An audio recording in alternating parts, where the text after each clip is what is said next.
you tried to create Ashoka, I mean, given the fact that, in the 1960s, and entrepreneurship and capitalism was that this, growing rapidly in the US, particularly. You must have had tremendous opposition for this whole thing, saying, "Are you crazy?" and stuff like that. Did you find it easy or really hard, or did you have many obstacles in your way, or what? Were you got a very? Could you find a benefactor? What? How did it work? Well, we started. This was an idea of the 60s, and although we kept working on the idea, we didn't think it was ripe in our lives or the world's lives. And what happened was, and this is very important, the Everyone Changemaker revolution started taking off around 1700. So if you go from Augustus, the end of the Senate and people of Rome, and it became the empire. Right. There's no growth in average per capita income in the West from that point until 1700. This goes up and down with weather cycles. And then in 1700, something happens, and a roughly exponential curve of growth and interconnection takes off, and it starts with business. You have a better idea, you implement it, we're going to make you respected, happy, wealthy, and by the way, we're going to copy you. And that engine got underway. And so in the 1700s, there was 20% growth. In the, do I have this? I always mix this up. In the 1800s, there was 20% growth for the first century, 200 the next century, and then it just takes off and spreads geographically. But this was business. It was only business. It was not the citizen sector, and it was not government, and it was not religion.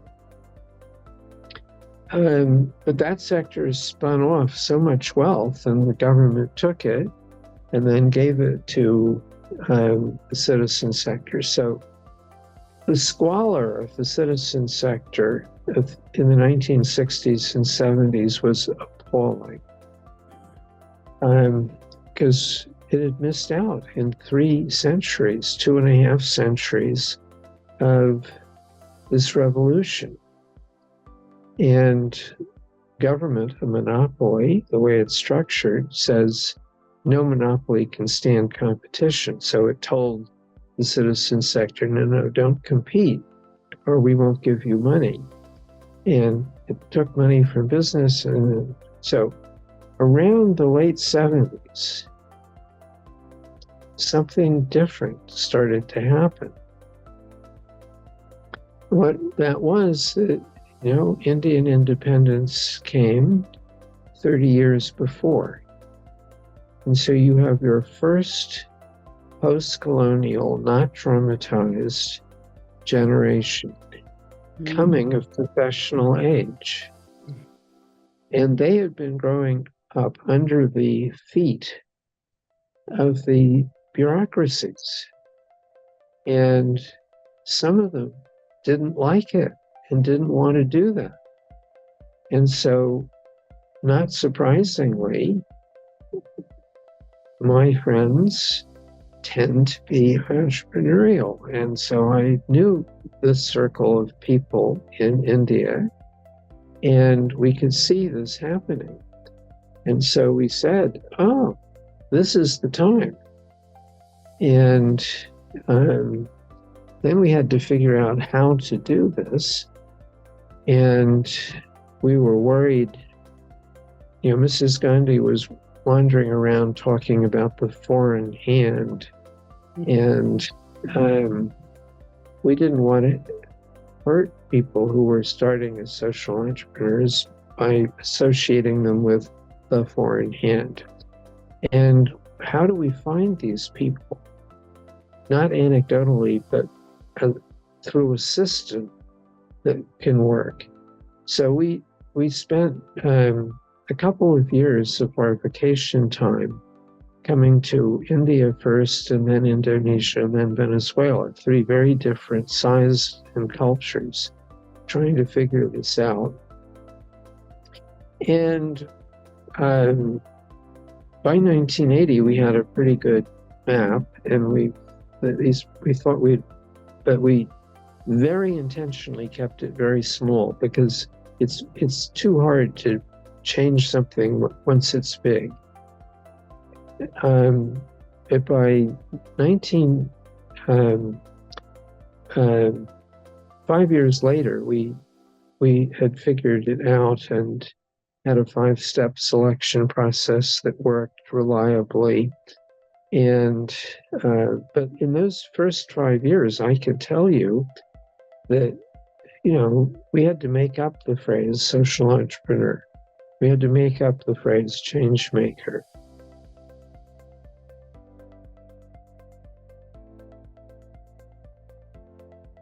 I can tell you exactly when we made it up. It was the spring of 1981, and we were sitting at Nariman Point. Really? Yeah. Okay. And we were saying, well, we actually got to Changemaker before we got to social entrepreneur, because we were worried about entrepreneur being too business oriented. And so to change and to make are two very strong, simple verbs. And you put two verbs together and make it a noun, it's powerful, and it also can serve as a verb. So that was easy. And that was the name of our first newsletter. Changemaker. Social entrepreneur was harder. And so we thought public interest, no, that sounds like a utility. And we went back and forth on that. And people, they just had no idea what we were talking about, because we were introducing a new construct into people's thinking, a new frame. And there are 3 levels of change: direct service, systems, and framework change. And they have to be done differently and measured differently. And so our first framework change was introducing the construct of social entrepreneurship, so that people would have a category to think about.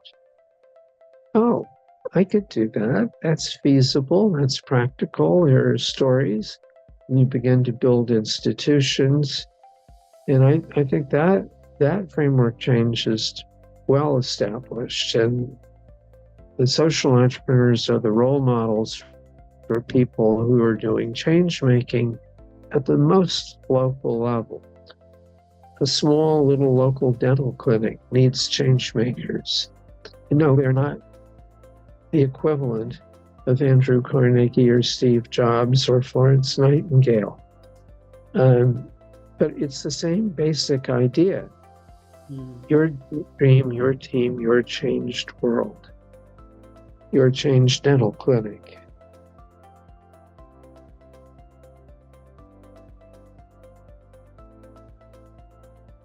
That was very difficult because, the foundations are hopeless. And they're an organizational mistake. They're set up not to listen. They have no need to listen to anybody, and they don't. And so they're always behind, and they don't have to be respectful. And so everyone laughs at their jokes and goes and meets them at the airport. And both sides know that the people who are laughing at their jokes think that they're jerks. And so they don't really mix socially. It's sad.